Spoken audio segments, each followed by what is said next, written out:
Hello my dear student, कैसे हैं आप सभी। आई होप आप अपनी तैयारी में व्यस्त और मस्त होंगे। दोस्तों, आज का ये वीडियो बेहद ही खास होने वाला है क्योंकि आज हम इस एक वीडियो में पूरे गॉस के नियम को कंप्लीट करने वाले हैं। साथ ही आज हम इस गॉस के नियम को सत्यापित करेंगे और इस वीडियो में ही दोस्तों आज हम गॉस के नियम के आधार पर कूलाम के नियम को भी सत्यापित करेंगे और साथ ही ये जानने का प्रयास भी करेंगे कि आखिरकार ये वैद्युत फ्लक्स होता क्या है। तो चलिए दोस्तों, बारी बारी से एक एक चीज़ को हम लोग प्रारंभ करते हैं। सबसे पहला पॉइंट हमारे मन और मस्तिष्क में जो सबसे पहला पॉइंट आता है वो आता है लाडले विद्युत फ्लक्स, जिसको आप अंग्रेजी में इलेक्ट्रिक फ्लक्स के नाम से जानते हैं। सबसे पहला तो सवाल यही आता है कि पहले ये बता दीजिए, तब सर आप गॉस का नियम बताएं। हमने कहा कि रुकिए बताते हैं कि जैसे ये जो आप लाइन देख रहे हैं ना, इसको कहते हैं विद्युत क्षेत्र रेखा। क्या कहते हैं इसको? तो आप इसको कह सकते हैं, क्या कह सकते हैं लाडले? इसको कह सकते हैं आप विद्युत क्षेत्र रेखा कह सकते हैं। ठीक है, ये है आपका विद्युत क्षेत्र रेखा। और ये जो आप देख रहे हैं ना इस टाइप का, ये कोई सतह है। ये क्या है लाडले? तो कोई सतह है। तो वही कहता है क्या, किसी सतह से होकर गुजरने वाली विद्युत क्षेत्र रेखाओं की कुल संख्या को हम वैद्युत फ्लक्स कहते हैं। यानी ये वैद्युत फ्लक्स एक प्रकार की ऐसी राशि है ना जो गणना करती है किसकी? तो विद्युत क्षेत्र रेखा की। अर्थात आप क्या कह सकते हैं, तो किसी पृष्ठ से होकर गुजरने वाली विद्युत क्षेत्र रेखा, क्या कहा जा रहा है ध्यान दीजिएगा, पृष्ठ से होकर गुजरने वाली विद्युत क्षेत्र रेखाओं की संख्या को हम वैद्युत फ्लक्स कहते हैं। याद रखिए लाडले, इसे हम किससे सूचित करते हैं? तो फाई द्वारा। और इसका फाई बराबर सूत्र क्या होता है? Integration of EDS.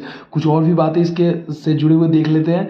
वैद्युत फ्लक्स जिसको आप देख रहे हैं लाडले, इसका एसआई मात्रक जो होता है ना वो आपका वेबर होता है। क्या लाडले, क्या होता है? तो वेबर होता है। याद रखिएगा एक और बात कि अगर किसी ने पूछ डाला आपसे कि बताइए विद्युत फ्लक्स जो है वो किस प्रकार की राशि है, तो आप कहिएगा कि यह एक सदिश राशि है। मैं अगेन पूछता हूँ, बताने का आप प्रयास कीजिएगा। किसी ने पूछा अगर आपसे कि बताइए वैद्युत फ्लक्स क्या होता है, आप बता दीजिएगा। सीधे आप यही कहिएगा कि किसी पृष्ठ से होकर गुजरने वाली, किसी पृष्ठ से होकर गुजरने वाली कुल वैद्युत क्षेत्र रेखाओं की संख्या को हम वैद्युत फ्लक्स कहते हैं। अब चलिए, इसी वैद्युत फ्लक्स और आवेश के बीच के संबंध को दर्शाने के लिए हमारे गॉस साहब ने एक नियम दिया जिसे हम गॉस का नियम कहते हैं। क्या इस नियम में क्या था? तो इस नियम के अनुसार, यानी आप कह सकते हैं कि गॉस के नियम के अनुसार किसी पृष्ठ से संबंधित वैद्युत फ्लक्स का जो मान होता है वो पृष्ठ द्वारा घेरे गए कुल आवेश का 1/ε0 गुना होता है। मतलब क्या कर रहा है कि गॉस के नियम के अनुसार किसी पृष्ठ से संबंधित वैद्युत फ्लक्स का मान, वैद्युत फ्लक्स बोले तो ये फाई, याद रखिएगा वैद्युत फ्लक्स को किससे सूचित करते हैं? तो फाई द्वारा। तो किसी पृष्ठ से संबंधित वैद्युत फ्लक्स का मान पृष्ठ द्वारा घेरे गए कुल आवेश क्या है? क्यू। कुल आवेश का 1/ε0 गुना होता है। यही है लाडले गॉस का नियम। इसी को आप थोड़ा सा और आगे बढ़ाइएगा तो आप चाहें तो आप इसको लिख सकते हैं, फाई बराबर क्यू में 1 से करेंगे तो क्यू हो जाएगा, बाई क्या हो जाएगा? ε0। यानी आप ऊपर वाला नहीं तो नीचे वाला कह सकते हैं। यही है हमारे गॉस का नियम। तो एग्जाम में अगर आपसे कोई पूछता है कि बताइए भाई साहब गॉस का नियम क्या है, तो आप बता दीजिएगा, कहिएगा कि गॉस के नियम के अनुसार किसी पृष्ठ से संबंधित वैद्युत फ्लक्स का मान पृष्ठ द्वारा घेरे गए कुल आवेश का 1/ε0 गुना होता है। अब इस चीज़ का सत्यापन आखिरकार ये आया कैसे है, तो हम वीडियो को आगे बढ़ाते हुए इस चीज़ को डिस्कस करते हैं। और हाँ जी दोस्तों, अगर आप इस चैनल पर नए हैं तो कृपया चैनल को सब्सक्राइब कर लीजिए क्योंकि पूरा 2025 आपके एग्जामिनेशन की तैयारी को लेके ये यूएनएस एक पर एक वीडियो को आपसे साझा करेगा। ठीक है लाडले। अब क्या कर रहा है कि गॉस के नियम का महत्व, सत्यापन कैसे सत्यापित करेंगे? हमें क्या सत्यापन करना है? हमें सत्यापन करना है लाडले, क्या? तो हमें करना है फाई बराबर Q/ε0। हमें तो यही सत्यापित करना है ना। बिल्कुल, तो चलिए इसको सत्यापित करते हैं। तो आपको पता होगा कि किसी चीज़ के सत्यापन के लिए हम कुछ प्रमुख स्टेप से होकर गुजरते हैं, जिसमें सबसे पहला जो स्टेप होता है बनावट। तो सबसे पहले अपन ने लिख लिया बनावट, और बनावट के ही अंतर्गत आता है हमारा चित्र। तो सबसे पहले ये देखिए, एक गोलीय पृष्ठ की हम रचना कर लेंगे और ये जो गोलीय पृष्ठ है लाडले, इसका केंद्र हम मान लेंगे O। क्या मान लिए? O। और इस केंद्र O पे कोई आवेश क्या मान लेंगे? Q। और इस गोलीय पृष्ठ है तो इसकी कोई ना कोई त्रिज्या होगी, इसकी त्रिज्या मान लिए R।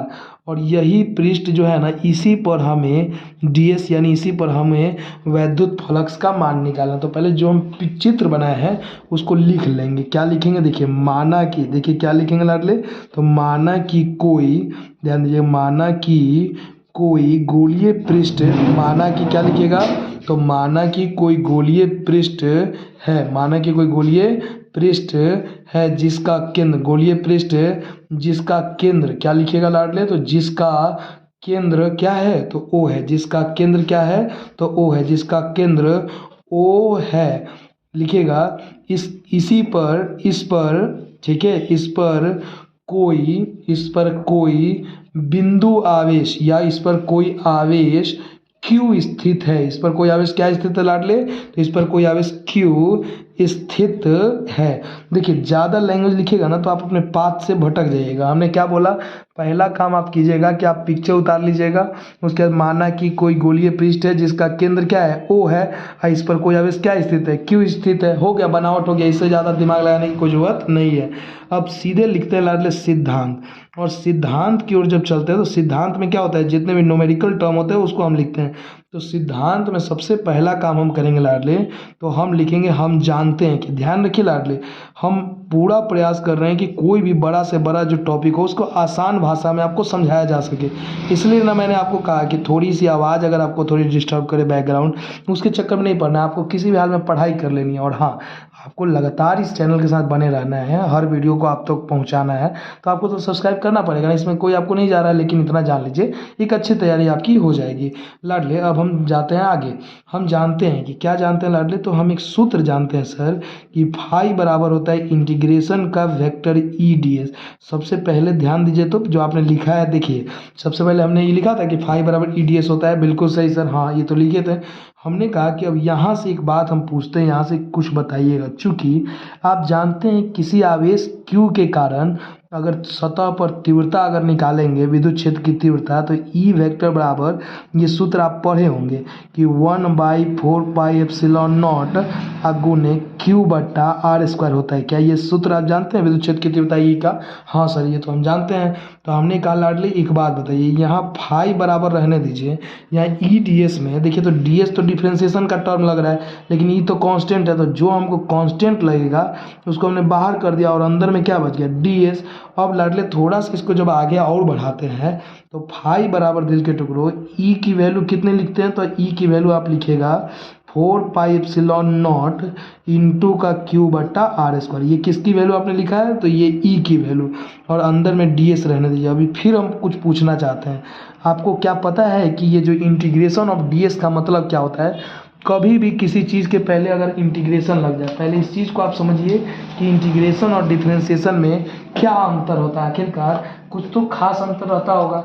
तो लाडली इस चीज़ को आप ऐसे समझिए कि अगर मान लीजिए हमारे पास ये कोई तार है, ठीक है, ये इसकी लंबाई मान लीजिए L है, तो अगर कहीं अगर हम D लगा दीजिए, DL लिख दिए, इसका मतलब होता है अल्पांश लंबाई। क्या होता है लाडले, अल्पांश लंबाई, यानी थोड़ा सा लंबाई, ठीक है। कभी भी किसी भी टर्म के पहले अगर डिफरेंशिएशन लग गया तो उसका मतलब होता है अल्पांश। जैसे ये पूरा लंबाई है तो हम इतनी दूर की बात करेंगे तो ये अल्पांश लंबाई हो गया। वैसे ही मान लीजिए ये कोई क्षेत्र है, गोलीय चीज़ है जिसका सतह S है, तो अगर हमने DS लिख दिया, इसका मतलब होता है अल्पांश क्षेत्रफल, मतलब इतनी सुनी छोटा छोटा क्षेत्रफल से मिलकर बड़ा बना होगा, तो ये अल्पांश। लेकिन इसी के पहले अगर इंटीग्रेशन लग जाए, इसको कहते हैं लाडले इंटीग्रेशन। क्या कहते हैं लाडले, इंटीग्रेशन। और जैसे ही इंटीग्रेशन लग जाता है इसका मतलब होता है पूरा, तो यानी इंटीग्रेशन ऑफ DL का मतलब यहाँ से यहाँ तक, इंटीग्रेशन DS का मतलब पूरा क्षेत्रफल। तो लाडले ऐसे ही देखिए, तो यहाँ पर इंटीग्रेशन DS है, DS मतलब ये पूरा सतह का क्षेत्रफल, तो इस सतह का गोली है, गोला का क्षेत्रफल आपको तो पता होगा कि गोला का क्षेत्रफल क्या होता है, तो आप पढ़े होंगे 4πr² होता है ना, 4π क्या होता है, r²। अब लाडले जब इसके बाद के स्टेप को आप जब चलते हैं तो फाई बराबर रहने दीजिए, लेकिन एक बात बताइए, यहाँ का 1/4πε0 भी ठीक है, इंटू Q/r² भी ठीक है, बिल्कुल ठीक है ना। चलिए, लेकिन मुझे ये बात बताइए, ये इंटीग्रेशन DS की वैल्यू कितनी है, तो आपको ये सर ये तो है 4πr²। अब बताइए यहाँ r² से r² कट जाएगा, ये 4π से ये 4π कट गया, तो यहाँ फाई बराबर ऊपर Q में 1 से करेगा तो Q हो गया, और नीचे क्या बोला, ε0। तो यही तो है लाडले गॉस का प्रमेय, इसी को तो हमें प्रूव करना था, कोई लाट लपेट नहीं, बहुत छोटी सी भाषा में हमने इसको सत्यापित किया। क्या कहा लाडले, इस चीज़ को आप समझिए और हम भी आपको समझाने का पूर्णतः प्रयास करते हैं। मैंने कहा दिल के टुकड़ों कि हमें गॉस के नियम के आधार पर हमें क्या प्रूव करना है, गॉस के नियम को सत्यापन करना है। तो हमने कहा कि सुनिए, गॉस के नियम को अगर सत्यापन करना है हमें ये सत्यापन करना है, फाई बराबर क्यू बट्टा एप्सिलॉन नॉट, यही प्रूव करना था। हमने कहा ठीक है। तो पहले बनावट की जब हम बात करेंगे तो मान लेंगे कि कोई गोलीय पृष्ठ है, इसी गोलीय पृष्ठ को हम गाउसीय पृष्ठ भी कहते हैं। गोलीय पृष्ठ है जिसका केंद्र क्या है, ओ, इस गोलीय पृष्ठ का केंद्र क्या है, ओ है, और इसी केंद्र पर कोई आवेश क्या है, क्यू स्थित है। ये हमारा बनावट हो गया। अब लाडले हम सिद्धांत में ही जानते हैं, वैद्युत फ्लक्स का सूत्र अभी पढ़े थे ना, क्या पढ़े थे कि फाई बराबर होता है सर इंटीग्रेशन का ई डी एस। तो इस सूत्र तो हम पढ़ चुके हैं। तो लाडले यहाँ पर डी एस ठीक है, लेकिन ई डी एस के लिए कांस्टेंट हो जाएगा, डिफरेंस अकॉर्डिंग टू डिफरेंशिएशन। तो ई को बाहर कर दिए तो बचा डी एस। अब लाडले आपको बता दें, ये जो विद्युत क्षेत्र की तीव्रता जो है ना, ये याद कर लीजिएगा। किसी आवेश के कारण विद्युत क्षेत्र की तीव्रता जो होती है ना, वो ये होती है 1/4πε0 इंटू Q1 बट्टा आर स्क्वायर। तो ई की वैल्यू ये रख दिया, इंटीग्रेशन डी एस। और हमने क्या बताया कि किसी भी चीज़ के पहले अगर इंटीग्रेशन लग जाए तो मतलब पूरा होता है। तो यहाँ डी एस का मतलब होता है, देखिए पहले हमने क्या बताया, हमने बताया ना लाडले कि गोलीय सतह है, ये गोलीय सतह है, तो इसका इसको मान लीजिए एस मान लीजिए। तो अगर डी एस लगा दिए तो मतलब अल्पांश क्षेत्र मतलब छोटा क्षेत्रफल, इसके पूरा लगा दिए तो छोटा क्षेत्रफल के जब पूरा लगा दिए इसका मतलब पूरे गोलीय सतह का क्षेत्रफल। तो वही पूरे गोलीय सतह का इंटीग्रेशन लगा हुआ तो क्षेत्रफल क्या हो जाएगा, तो ये हो जाएगा 4πr²। अब कुछ नहीं किया लाडले, फाई बराबर ये जस का तस, और डी एस की वैल्यू क्या लिख दिया 4πr²। आर स्क्वायर से आर स्क्वायर कट गया, 4π से 4π क्या बच गया, तो क्यू बट्टा एप्सिलॉन। लाडले दिल के टुकड़ों, यही ना है हमारा गॉस का नियम। उम्मीद करते हैं कि बहुत छोटी सी भाषा में आपने इसको भी समझ लिया होगा। अब लाडले, अब आगे हम लोग ये जानेंगे कि गॉस के नियम के आधार पे कूलाम के नियम को हम कैसे सत्यापित करेंगे। तो चलिए वीडियो को अंत तक बने रहें और कंप्लीट करने का प्रयास करें। इस वीडियो को देख लेने के बाद लाडले फिर अब आपकी सवाल एक भी डाउट नहीं रहने वाली है। देखिए क्या कर रहे हैं कि गॉस के नियम के आधार पर कूलाम के नियम का सत्यापन। तो आपको तो पता होगा कि कूलाम के नियम में क्या होता है। तो कूलाम के नियम में हमें सत्यापित करना है क्या, 1/4πε0 into Q1 into Q2 by क्या आर स्क्वायर, ये सत्यापित करना है। और किसके आधार पर, गॉस के नियम के आधार पर। तो हमने बोला ना कि कभी भी किसी चीज़ को प्रूव करना है तो कुछ चरण से होकर गुजरना पड़ेगा। सबसे पहला स्टेप हमारा क्या होता है, बनावट। तो बनावट में पहले पिक्चर बना देते हैं। चलिए सबसे पहले हम कोई गोलीय सतह बना लेते हैं। जब गोलीय सतह बन गया लाडले तो इसका कोई केंद्र होगा O। इस बार इस केंद्र पर हम आवेश Q ना लेके आवेश ले लेंगे Q1। कोई बात नहीं सर, ले सकते हैं आप, तो कुछ भी ले सकते हैं। और इसको ये कोई त्रिज्या, इसकी त्रिज्या ये गोलीय सतह की त्रिज्या R होगी, और गोले के बाहरी बिंदु पर हमने ले लिया आवेश Q2। और ये सतह तो ds ही है, कोई दिक्कत नहीं, अब लिख दिए। अब लाडले देखिए हम इसमें क्या लिखेंगे, माना कि देखिए इधर सेम उसी की तरह, माना कि कोई गोलीय, ध्यान दीजिएगा क्या लिख रहे हैं, माना कि कोई गोलीय पृष्ठ, माना कि कोई गोलीय पृष्ठ या सतह, गोलीय पृष्ठ एस है, तब ना उसका ds मतलब छोटा सा भाग एस है, जिसके केंद्र O पर, जिसके केंद्र क्या लाडले, तो जिसके केंद्र O पर कोई आवेश, जिसके केंद्र O पर कोई आवेश क्या स्थित है लाडले, कोई आवेश हमारा Q1 स्थित है। क्या स्थित है लाडले, तो Q1 स्थित है। ठीक है, माना कि कोई गोलीय पृष्ठ है जिसके केंद्र पर कोई आवेश क्या स्थित है, Q1 स्थित है। ठीक है, कोई बात नहीं, तो Q1 स्थित है इतना लिख दें, यहाँ त्रिज्या R है, कोई दिक्कत सब लिखने की जरूरत नहीं है। अब आते हैं लाडले सीधे सिद्धांत पे। कोई लाट लपेट की बात करने से कोई फायदा नहीं है। सिद्धांत में लाडले एक बात करते हैं, लिखेंगे हम जानते हैं कि, भाई साहब हम लोग बहुत कुछ जानते हैं, बस बताना नहीं चाहते हैं। हम जानते हैं कि गॉस के नियम, हम जानते हैं गॉस के नियम के अनुसार, क्या लिखेंगे, गॉस के नियम के अनुसार, गॉस के नियम के क्या लाडले, तो गॉस के नियम के अनुसार हम क्या जान रहे होते लाडले, तो हम जान रहे हैं कि फाई बराबर होता है क्यू बट्टा एप्सिलॉन नॉट। हमने कहा बहुत सुंदर। आप कुछ और भी जानते हैं, फाई की वैल्यू भी आप जानते हैं, फाई की वैल्यू कितनी होती है, तो ये होती है integration of E D S होती है, यस या नो, हाँ सर ये भी जानते हैं। हमने कहा ठीक है, तो इसके फाई की जगह रखिए इंटीग्रेशन ऑफ ई और यहाँ डी एस रख दिए, और आर एच एस हमारा जस का तस है क्यू बट्टा एप्सिलॉन नॉट। अब लाडले जब हम इधर की ओर बात करते हैं, ध्यान दीजिएगा, तो यहाँ पे मैंने क्या बोला, देखिए इधर सबसे पहले यहाँ से ई को हम जब बाहर करेंगे लाडले, वेक्टर ई को बाहर करेंगे तो अंदर क्या बच गया, तो इंटीग्रेशन ऑफ डी एस बच गया। ई को बाहर किया तो इंटीग्रेशन ऑफ डी एस बचा, और बराबर में क्या है लाडले, तो बराबर में है आपका क्यू बट्टा एप्सिलॉन नॉट है। अब लाडले आप तो जान चुके हैं कि आपको ये बात पता है ना कि इंटीग्रेशन ऑफ डी एस का मतलब होता है संपूर्ण गोलीय पृष्ठ का क्षेत्रफल। तो ये क्या होता है, तो ये होता है 4 पाई आर स्क्वायर बराबर क्यू बट्टा एप्सिलॉन नॉट रहने दीजिए। और यहाँ से लाडले जब वेक्टर ई की वैल्यू जब आप निकालिएगा तो ये क्यू बट्टा ये पूरा गुना का टर्म इधर बट्टा में आ जाएगा, यानी 4 pi r square into epsilon not.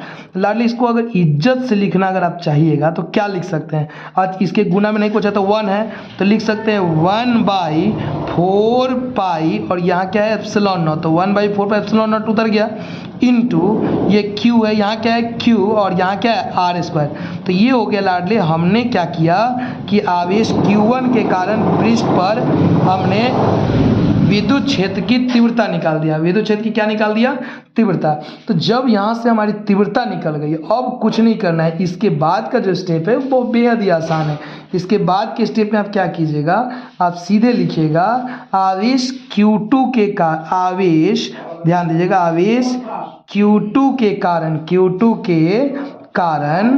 आवेश Q2 के कारण सतह पर लगने वाला बल, अब एक बात बताइए दिल के टुकड़ों, यहाँ पर आवेश दो आवेश हो गया, तो ये जब 2 आवेश हैं तो कोई ना कोई इनके बीच बल लगेगा। तो लाडले इनके बीच जो एफ वेक्टर बराबर हम चाहें तो क्या हम नहीं लिख सकते हैं वेक्टर का ई इंटू क्यू। अब कहिएगा ये कैसे लिख सकते हैं, तो हमने कहा कि रुकिए, आप ये सूत्र पढ़े हैं लाडले कि वेक्टर ई बराबर होता है एफ बाई क्यू, पढ़े हैं। तो जब यहाँ से एफ निकालिएगा तो तीछा तीछी गुना हो जाएगा, तो वेक्टर ई इंटू क्यू नहीं हो जाएगा, यही तो हमने लिख दिया। अब बताइए यहाँ से लाडले ए वेक्टर तो ठीक है, लेकिन यहाँ से ई वेक्टर की वैल्यू कितनी है, तो आप कहिएगा sir 1/4 pi epsilon not into Q बट्टा ये आर स्क्वायर। अब देखिए लाडले यहाँ हम लोग कुछ मिस्टेक किए हैं। गॉस के नियम में फाई बराबर क्यू बट्टा एप्सिलॉन नॉट होता है, लेकिन कब, जब हमारा आवेश क्यू हो, लेकिन यहाँ आवेश क्या है Q1, तो यहाँ क्यू ना होकर क्या होगा Q1, जितना भी जगह हम क्यू लिखे वहाँ क्या लिखेंगे Q1, यहाँ क्या हो गया Q1, तो ये हमारा आवेश Q1 हो गया। अब आवेश Q2 के कारण सतह पर लगने वाला हम बल निकाल रहे हैं, तो F बराबर E इंटू किस पर बल निकाल रहे हैं, किसके कारण, Q2 के कारण, तो E इंटू Q2, तो E की तो वैल्यू रख दिए। अब Q2 की वैल्यू, यहाँ E की वैल्यू कितनी है 1/4 pi epsilon not into Q1 बट्टा आर स्क्वायर, ठीक है, और Q2 यहाँ पे जस का तस रख देंगे। अब इसको बढ़िया से अगर लाडले आप थोड़ा सा अच्छा से इसको और लिखना चाहिएगा पूरा एकदम कन्फॉर्मली इधर, तो आप क्या लिख सकते हैं, तो vector F is equal to, ध्यान दीजिएगा हटाइएगा नहीं, देखिए इधर हम क्या लिख रहे हैं, vector F is equal to 1/4 pi epsilon naught, तो ठीक है, इंटू क्या हो जाएगा, तो यहाँ हो जाएगा Q1 इंटू Q2 बट्टा आर स्क्वायर।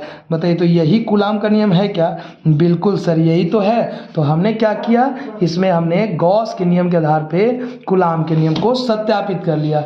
आई होप मेरे दिल के टुकड़ों आपको ये समझ में आया होगा।